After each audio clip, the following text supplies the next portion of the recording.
नमस्कार दोस्तों, तैयारी विद प्रभास चैनल में आपका स्वागत है। दोस्तों, सबसे अधिक जो प्रश्न आते हैं वो आधुनिक इतिहास से आते हैं। तो सबसे अगर मेहनत करते हैं आधुनिक इतिहास में तो आप सबसे ज्यादा नंबर गेन कर लेंगे। ठीक है दोस्तों, अगर आपको किसी प्रकार की कोई भी दिक्कत होगी तो आप कमेंट के माध्यम से पूछ सकते हैं। दोस्तों, आधुनिक इतिहास का जो है आज मेरा पहला वीडियो है। दोस्तों, जो मैं आज पहला क्लास ले रहा हूं वो थंबनेल में लिखा है कि मुगल साम्राज्य का पतन और स्वायत्त राज्यों का उदय। दोस्तों, जैसा कि हम लोग जानते हैं कि जब मुगल का पतन हुआ यानी 3 मार्च 1707 को जब अहमदनगर में औरंगजेब की मृत्यु होती है तो उसके बाद एक नए युग का पदार्पण होता है। ठीक है दोस्तों, वहीं से उत्तरवर्ती मुगल कालीन साम्राज्य की शुरुआत होती है। ठीक है दोस्तों, जब औरंगजेब की मृत्यु होती है तो उसके 3 पुत्र मुअज्जम, आजम और कामबख्श तीनों में जो है सिंहासन के युद्ध होता है, जिसमें बहादुर शाह प्रथम जो है वो विजयी होता है और वो सिंहासन पर बैठता है।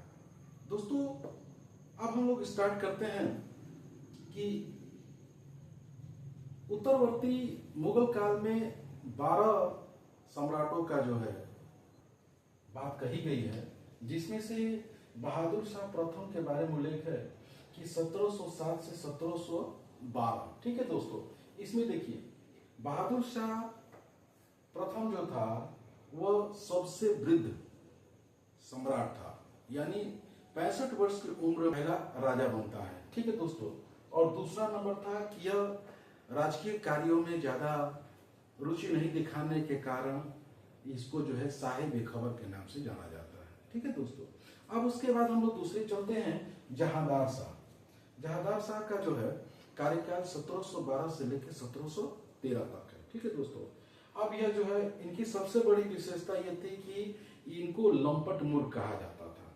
क्योंकि ये जो है इनकी एक प्रेमिका थी लाल कुंवर, इनके प्रेम में ये पागल थे। ठीक है, तो इनको इसीलिए लंपट मूर्ख कहा जाता था। दोस्तों, अब आते हैं फर्रुखसियर के बारे में। इनका कार्यकाल 1713 से लेकर 1719 का कार्यकाल है, जिसमें इनको घृणित कार्य के नाम से जाना जाता है। दोस्तों, मैं जो भी चीज आपको पढ़ा रहा हूं वो फैक्चुअल बेस पर है, क्योंकि इससे हमारे ज्यादातर बच्चे जो है वनडे की तैयारी करते हैं, तो उनको ध्यान में रखते हुए ये चीज को मैंने लिखा है। और मैंने वही चीज लिखा है जो एग्जाम में हमेशा आते रहते हैं। तो दोस्तों, आपको नोट डाउन भी करते चलना है। ठीक है दोस्तों, इसमें से कुछ छोड़ना नहीं, और जो नहीं समझ में आ रहा है दोस्तों उसको कमेंट के माध्यम से पूछते चलना है। अब दोस्तों, अब आते हैं हम लोग रफी उद दर्जा एवं रफी उद दौला। यह दो जो है उत्तर कालीन बादशाह है। ठीक है दोस्तों, तो इसलिए हमने एक में ही दोनों का नाम लिख दिया।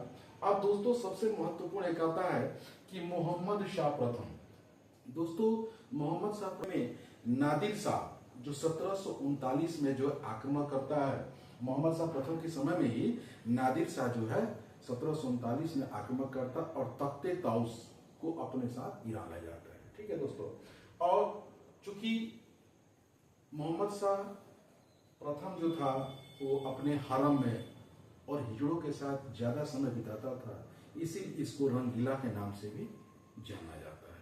ठीक है दोस्तों, अब हम लोग आगे आते हैं अहमद शाह जो 1748 से लेकर 1754 तक इनका कार्यकाल है। तो दोस्तों, इसमें एक फैक्ट है कि किबला ए आलम, दोस्तों ये बराबर उपाधि के बारे में पूछा गया है, तो दोस्तों इसको आपको याद कर लेना है। ठीक है, किबला ए आलम।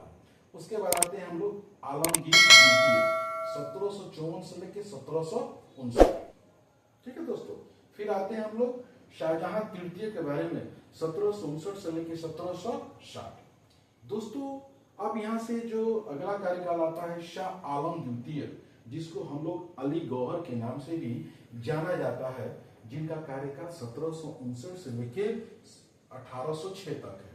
दोस्तों, इन्हीं के समय में पानीपत का तृतीय युद्ध और बक्सर का युद्ध हुआ। दोस्तों, कमेंट के माध्यम से आपको बताना है कि पानीपत का तृतीय युद्ध और बक्सर का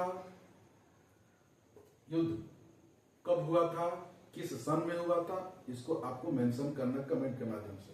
ठीक है दोस्तों, और उसके बाद हम लोग आते हैं कि अकबर शाह द्वितीय 1806 से लेकर 1837।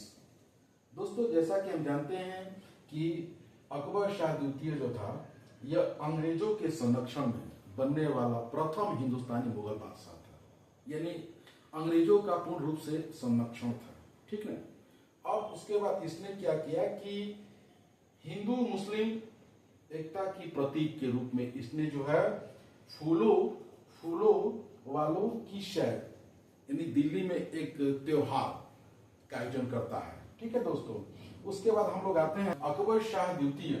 अकबर शाह द्वितीय ने ही जो है राजा राम मोहन राय को जो है उपाधि दी थी, राजा की उपाधि दी थी, और उनके पेंशन के लिए वो ब्रिस्टल गए थे, जहां उनकी मृत्यु 1835 में हो जाती है, राजा राम मोहन राय के।